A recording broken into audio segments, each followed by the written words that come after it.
Thanks for staying with us. Now, electricity is always a headache for Chennaites, and now they are left fuming due to billing problems, especially senior citizens who say they are left hot and wilting by the undue delay in making their payment. Lalit Jude brings you this special report.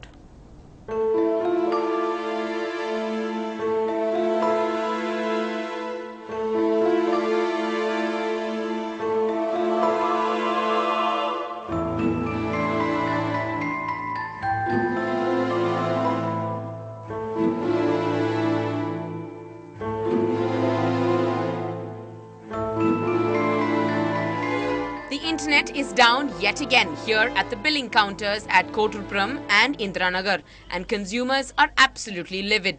திங்கக்கிழமைலேருந்து வரேன் sir. 4 நாளா daily பஸ்ஸுக்கு போக 5 ரூபா வர 5 ரூபாய். இப்போ 4 நாளைக்கு எவ்வளோ? 5 ரூபா எங்கே போகிறது? நம்ம அன்னாட வேலைக்கு போகிறோம். அது இப்போ பஸ்ஸுக்கு இதை கொடுத்துட்டா நம்ம என்ன பண்ணுறது சொல்லு பார்க்கலாம்.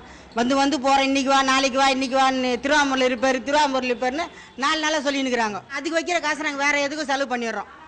அடுத்த நாள் வர சொல்ல இந்த நாங்கள் நகையை வச்சு எடுத்துன்னு வந்து கட்டுறோம். இப்போ 500 ரூபாய். Already sweating over the power cuts, which are very much in place for an hour daily, residents say now they are worried about the fine added to their bill for no fault of theirs. Current bill கட்ட தான் வரோம். 3 நாளாக வந்து போகிறேன். Current இல்லைன்னு சொல்கிறாங்க. நாங்கள் என்ன பண்ணுறது? 30 ரூபா ஆச்சு. 30 ரூபா யார் தர்றது? வரலன்னாக்கா லேட்டாக வந்தாக்கா வட்டி போடுறாங்க. யார் கொடுக்குறது? நாங்கள் இல்லாத பட்டவங்க தானே. எங்களோட ஆஃபீஸ் வேலையும் கெடுது, வீட்டு வேலையும் கெடுது. 4 நாளாக இங்கே வந்து நெட்டு ஒர்க் ஆகலை சொல்லிகிட்டே இருக்காங்க. நாங்கள் எப்படி பே பண்ணுறதுன்னு தெரியல. ஆனால் எங்களோட வேலை தான். நாங்கள் பர்மிஷன் போட்டு ஆஃபீஸ்லேருந்து வந்து நாங்கள் எவ்வளோ நேரம் வெயிட் பண்ணிகிட்ருக்கோம். As usual, when contacted, the EB officials give nothing away and say they will look into the matter. Meanwhile, residents say the problem of slapping fines is one thing that can be fixed. You don't have to generate extra megawatts for this. In Chennai with Lalit Jude, Natasha Doraiswamy for NDTV Hindu. Well, it is World Hepatitis Day, and the mantra this year, this is hepatitis, know it and confront it. And with 13.5 million people infected with the virus in Asia, awareness has become the main focus. Deepthi Kumar brings you more.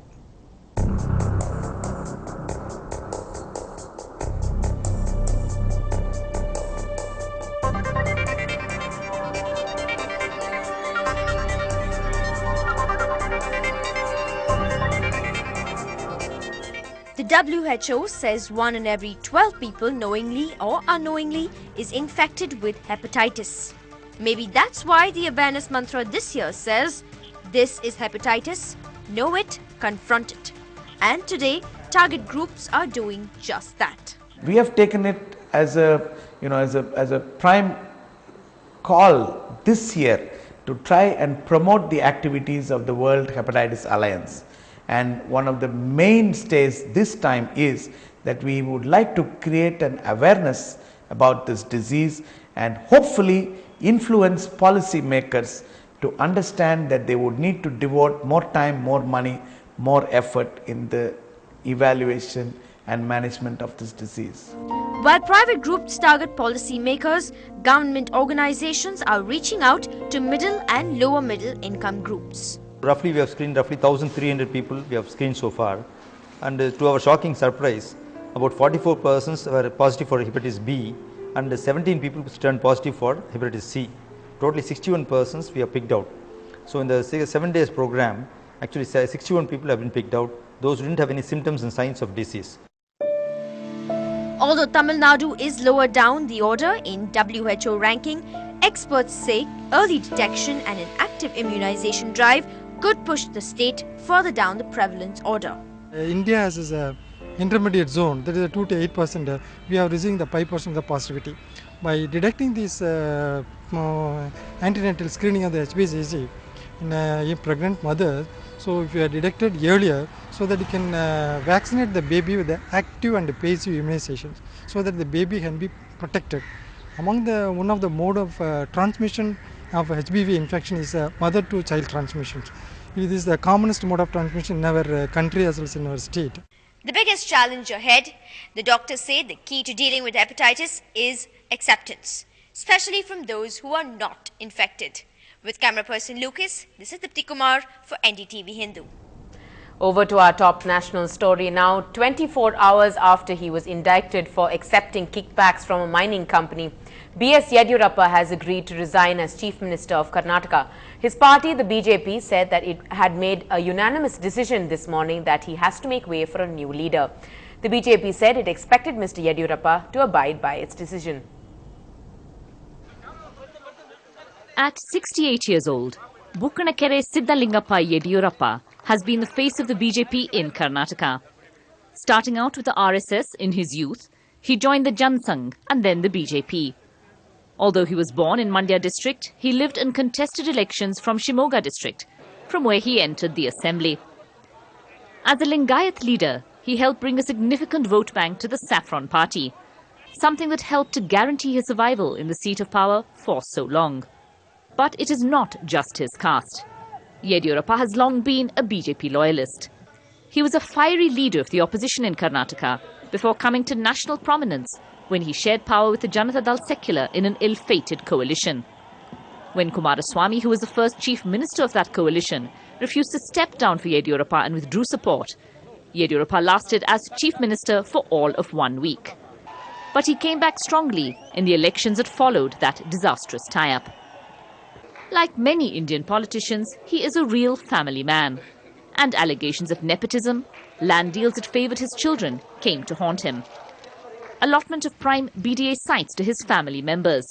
Denotified land sold to them at below market rate that was later sold for a huge profit. These charges were used by his political detractors, both in and out of the party, to attack him repeatedly. There have been several rebellions within his party against him. The Reddys, who helped him to come to power after elections by wooing over independence, later turned rebels and threatened his position. They seem to be on the same side now. But there have been other rebellions within the state BJP ranks. Yediyurappa's autocratic personality has not endeared him to all, and several complaints were carried to the party high command. B.S. Yediyurappa will go down in India's political history as the BJP's first chief minister in South India.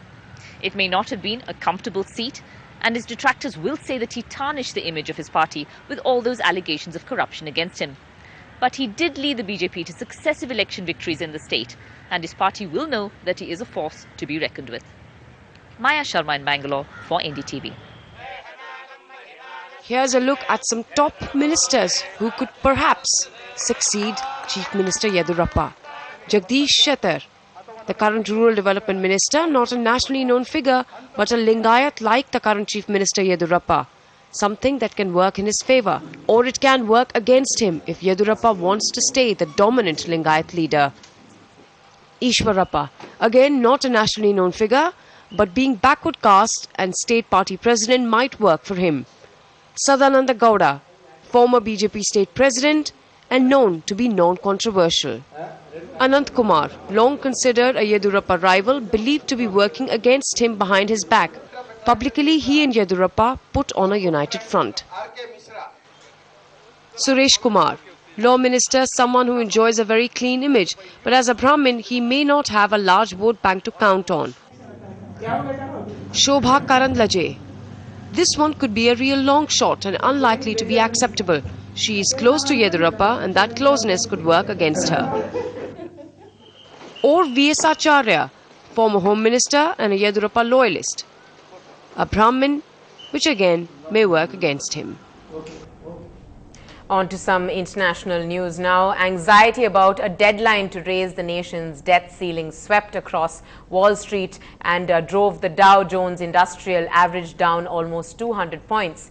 The Dow took a sharp drop during the last 2 hours of the trading and closed down for the fourth session in a row. The declines have grown each day. The market turmoil was a sign that consequences of the debt fight was beginning to materialize in earnest. With 6 days to go until the Treasury Department's Tuesday deadline, analysts suggested that the market would only grow more volatile.